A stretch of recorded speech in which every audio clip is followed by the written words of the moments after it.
क्या हुआ? जब प्रयागराज महाकुंभ के दौरान एक साधु को गंगा स्नान करने से रोका गया, उसके बाद प्रयागराज के उस गंगा घाट पर जो चमत्कार हुआ, उसे देखकर आपके पैरों तले जमीन खिसक जाएगी। साल 2025 के जनवरी माह में प्रयागराज में सदी का सबसे बड़ा महाकुंभ लगने वाला है। यह महाकुंभ हर 12 साल में एक बार लगता है, यानी इस महाकुंभ का बहुत अधिक महत्व रहने वाला है। गंगा में स्नान करने का बहुत महत्व रहता है। इसी वजह से देश और दुनिया से कई लोग प्रयागराज के इस महाकुंभ में पहुंचने वाले हैं।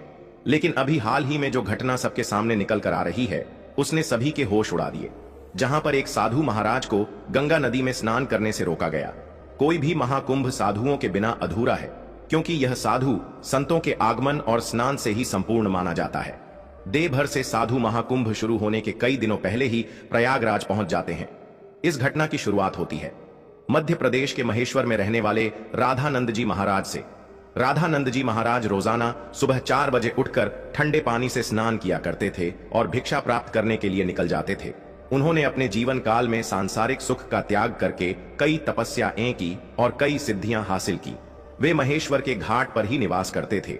जब उन्हें प्रयागराज महाकुंभ लगने की खबर मिली तो वे महाकुंभ में जाने के लिए बहुत उत्साहित थे। वे तकरीबन 1 माह पूर्व महाकुंभ में पहुंचना चाहते थे, क्योंकि वे वहीं पर 2 से 3 महीने बिताना चाहते थे। उनका ऐसा कहना था कि महाकुंभ वह पवित्र समय होता है जहां पर देवी देवता स्वयं उस स्थान पर मौजूद होते हैं। वहां पर तप करना, साधना करना, भगवान का ध्यान कर बहुत ज्यादा फलदायी होता है। अगले दिन सुबह राधानंद जी महाराज जब प्रयागराज पहुंचे तो सुबह के 8:30 बज रहे थे। सुबह 4 बजे उनका स्नान करने का दैनिक नियम था। उन्होंने सोचा, क्यों ना आज गंगा नदी का पवित्र स्नान किया जाए, और वे प्रयागराज के गंगा घाट पर पहुंच गए। उस स्थान पर गंगा नदी की सफाई का कार्य चल रहा था। राधानंद जी महाराज को यह देखकर बहुत खुशी हुई। जब उन्होंने अपने कपड़े उतारे और गंगा नदी में स्नान करने के लिए आगे बढ़े तो वहां पर खड़े कुछ नगर निगम के अधिकारियों ने उन्हें रोक दिया। उनका कहना था कि आप अभी स्नान नहीं कर सकते, क्योंकि इस समय साफ सफाई का कार्य चल रहा है। प्रयागराज में रोजाना रात्रि के समय गंगा नदी की साफ सफाई का कार्य किया जाता है, ताकि दिन और शाम के समय यात्रियों को इस कारण कोई मुश्किलें ना हो। राधानंद जी महाराज काफी धैर्यवान थे। उन्होंने सफाई अधिकारियों को समझाया कि बात बहुत अच्छी है, लेकिन नित्य मेरा 4 बजे नहाने का नियम है, और आज अगर मैं प्रयागराज पहुंचा हूं तो मैं गंगा नदी में ही स्नान करूंगा, और मेरे एक अकेले के नहाने से ना तो तुम्हारी व्यवस्था बिगड़ेगी और ना ही मुझे कोई समस्या होगी। लेकिन वह अधिकारी अचानक से गुस्सा हो गया और उन साधु महाराज से कहने लगा कि आपको इसी समय क्यों नहाना है? अभी पूरा दिन पड़ा हुआ है। क्या यहां पर तुम्हें कोई इंसान नहाता हुआ दिख रहा है? क्या तुम्हारे अंदर इतनी शक्ति है कि तुम सुबह 4 बजे इतने ठंडे पानी से स्नान कर लोगे? व्यर्थ की बातें बनाना छोड़ दो और यहां से चले जाओ। अभी तक तो राधानंद जी महाराज बहुत विनम्र थे, काफी धैर्यवान थे, लेकिन उस अधिकारी के अपशब्दों को सुनकर के अचानक उन्हें बहुत बुरा लगा। उनका ऐसा मानना था कि गंगा नदी पर किसी का अधिकार नहीं है। यह तो साक्षात भगवान शंकर की जटाओं से निकलती है, जिसके अंदर सभी को अपने पाप धोने का अधिकार है और उसके लिए कोई निश्चित समय नहीं हो सकता। लेकिन उस समय राधानंद जी महाराज ने उस अधिकारी को कुछ नहीं कहा और सामने घाट पर ध्यान अवस्था में बैठ गए। सबको लग रहा था कि वे साधु महाराज मान गए हैं और पीछे हट गए हैं। अब जब पुनः गंगा नदी के अंदर साफ सफाई की मशीनों को शुरू किया गया तो अचानक से एक बहुत बड़ी घटना घट गई। वे सभी मशीनें शुरू होने का नाम ही नहीं ले रही थीं।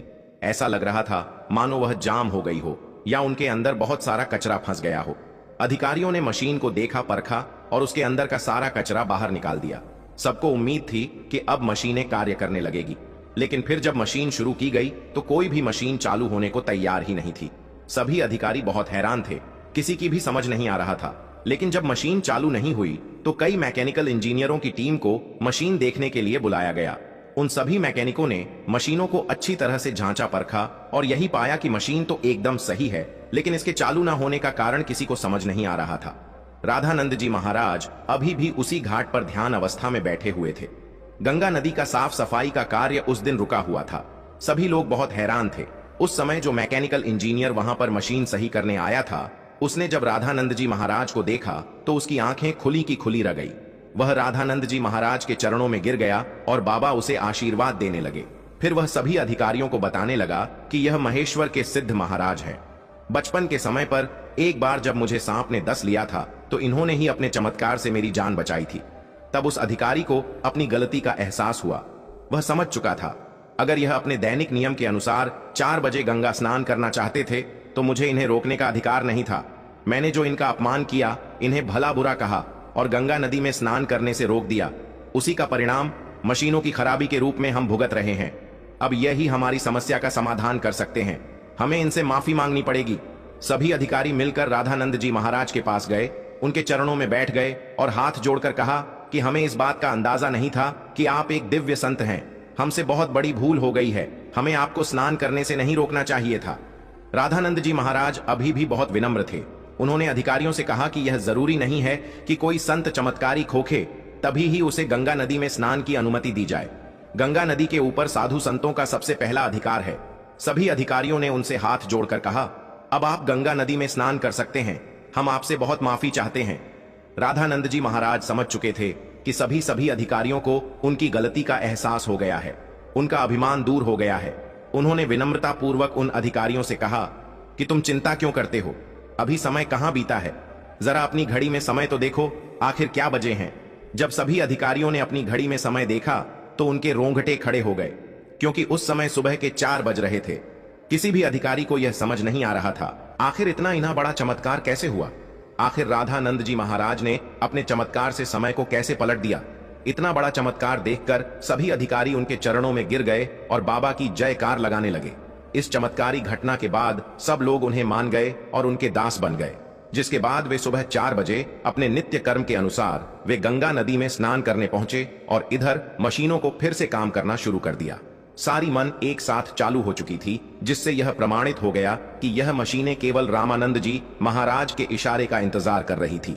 जैसे ही उन्होंने अधिकारियों का अभिमान चूर किया और गंगा नदी में स्नान किया, वैसे ही फिर से मशीनें चल पड़ी। यह बहुत बड़ा चमत्कार था जो हाल ही में प्रयागराज के महाकुंभ में हुआ है। वास्तव में दोस्तों, यह भूमि साधु संतों की भूमि है। यहाँ पर साधु संतों का न तो अपमान किया जा सकता है और न ही उन्हें छो समझा जाता है। इस देश का हर संत इस देश के लिए कुछ न कुछ करता है और भक्तों को अध्यात्म के मार्ग से जोड़ता है। हमें कभी भी उनका अपमान नहीं करना चाहिए और ना ही उन्हें छोटा समझना चाहिए। इस पूरी घटना को लेकर आपके क्या विचार है, हमें नीचे कमेंट बॉक्स में जरूर बताइएगा। अगर वीडियो आपको पसंद आई हो तो लाइक जरूर करें।